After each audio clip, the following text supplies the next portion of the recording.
Hello everyone and welcome back to another book review. First of all, if you're new here, I post new book reviews almost every single day. I'm getting caught back up from vacation right now, so I have a lot of book reviews coming. So if you like following book reviews or you want to get some reading inspiration or you just like being nosy and seeing what other people are reading, then feel free to stick around. Today I'm going to be reviewing Haiku, the Poetry of Nature. Now I'm being very careful because I'm also reading a manga series, Haiku, very different. Haiku, the Poetry of Nature, and this is edited by David Cobb. I almost feel like I checked this book out of my library like 6 or 7 years ago and read it, but I couldn't find it on the list of books that I keep that I've read in the past. So maybe I forgot to include it, but it did feel very familiar to me. However, I don't think that detracted from the experience of me reading this book. This was definitely a book that you can reread and have a wonderful time.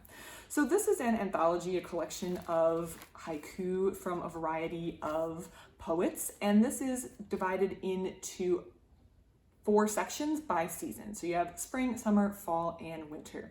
And the book is set up so there is an introduction at the beginning, which is really only a couple pages long, and the introduction at the beginning gives you the information that you need to understand what you're looking at in haiku, or in the poems, the collection that follows.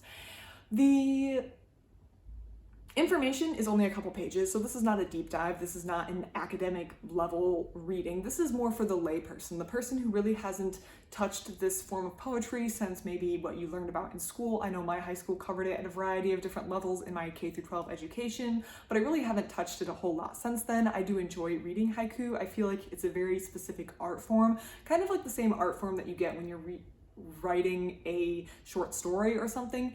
It's impressive how the poets are able to include so much information or really sketch a scene with a limited number of syllables that they're working with, and how effectively they can do it. And that's what I think the real talent is here, how they're able to convey emotion, feeling, a scene, a story with a very limited number of characters. I also like the connection with the natural world that a lot of the haiku have an emphasis on, and I think that the introduction provided the right level of information I needed to kind of understand what I'm looking at and provide enough information so that I could appreciate and enjoy the poems, but not so much information that I feel overburdened and academically weighed down when looking at poetry. I know it's like a trope.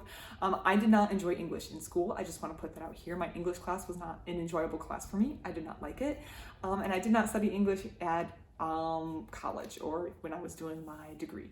So I definitely understand this.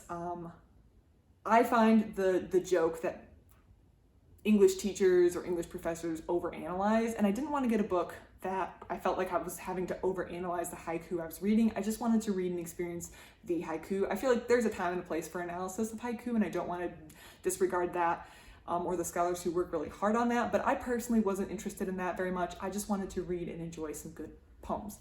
And that's what this book offered. It offered me the right level of introduction as a layperson who didn't want to become overly analytical or a lot of academic jargon. I wanted just to be able to know what I was looking at and have the background I needed to enjoy it, but I also just wanted to really focus on the works themselves. The works themselves, as mentioned, were divided by season, and the seasons, or not even the seasons are included, but each page, I think each page has different included art. So these include woodblock prints and also just paintings, and they include the references to who did the works and the name of the work. And I really felt like the works were well picked out well, so they complemented the haiku that went with them. I also think that the reading I've been doing on Japanese woodblock prints in particular has really influenced this, or my enjoyment of this book as well, because not only was I enjoying the poetry, the haiku, but I was also looking at the pieces of art that were included and enjoying those as well, and thinking back to the connections I made to those other books on Japanese woodblock prints, which all of those can be found on like my art playlist on my channel if you're interested in looking at what books on Japanese woodblock printing or Japanese art in general that I have included on that playlist. So something that I find when reading nonfiction is the more I read, the more connections I can make between the different books. That's something I really, really enjoy.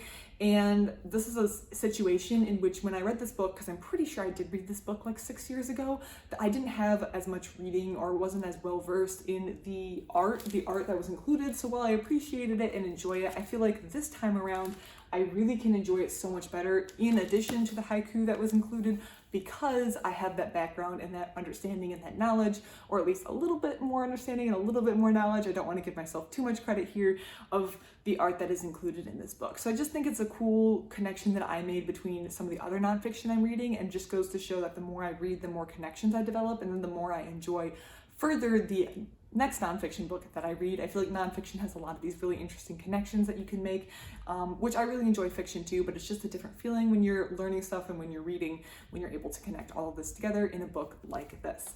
I really enjoyed this. I think if you're a layperson who just wants to get into haiku, but you're not really sure where to start, you want to read a wide variety of authors, you want to enjoy a little bit of art, you want to have an introduction, but something that's not over analytical or over academic, this really is a perfect book. It's the perfect size too, and it has a nice pretty cover, so if you want to include it on your shelf, then if that sort of thing is important to you, your shelf aesthetic, then you can include it there.